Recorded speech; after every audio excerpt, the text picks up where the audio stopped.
இன்றைக்கி ஒரு சூப்பர் ஹெல்த்தியான பீட்ரூட் இடியாப்பம் எப்படி செய்யுதுன்னு பார்க்கலாம். ரொம்ப சூப்பராக இருக்கும் டேஸ்ட்டு. நான் இன்றைக்கி ஒரு பீட்ரூட் எடுத்துருக்கிறேன். அதை இந்த மாதிரி குட்டி குட்டியாக கட் பண்ணி எடுத்துக்கோங்க. இப்போ கட் பண்ண பீட்ரூட் வந்து நம்ம மிக்சியில் போட்டு இதை கொஞ்சம் தண்ணி ஊற்றி நல்லா பேஸ்ட்டாக அரைச்சி இதை நல்லா வடிகட்டி எடுத்துக்கோங்க. இப்போ நான் அடுப்பை ஆன் பண்ணிவிட்டு இதை நல்லா ஒரு 10 நிமிஷம் நல்லா கொதிக்க வைக்க போகிறேன். இப்போ நான் ஒரு 2 கப்பு இடியாப்பம் மாவு எடுத்துருக்கிறேன். அதில் தேவையான உப்பு ஆட் பண்ணிக்கோங்க. 1 ஸ்பூன் ஆயில் ஆட் பண்ணிக்கோங்க.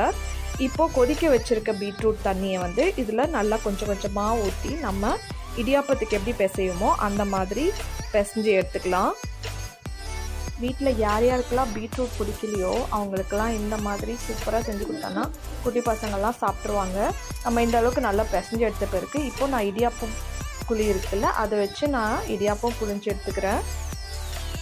இப்போ புழிஞ்சு வச்சுருக்க இடியாப்பம் நம்ம வேக வச்சு எடுத்துக்கலாம். இப்போது தண்ணி நல்லா கொதிச்சிச்சு. இப்போ நான் இதை ஒரு 10 நிமிஷம் நல்லா மூடி போட்டு வேக வச்சு எடுக்க போகிறேன். இங்கே பாருங்கள், சூப்பராக ரெடி ஆகிடுச்சு.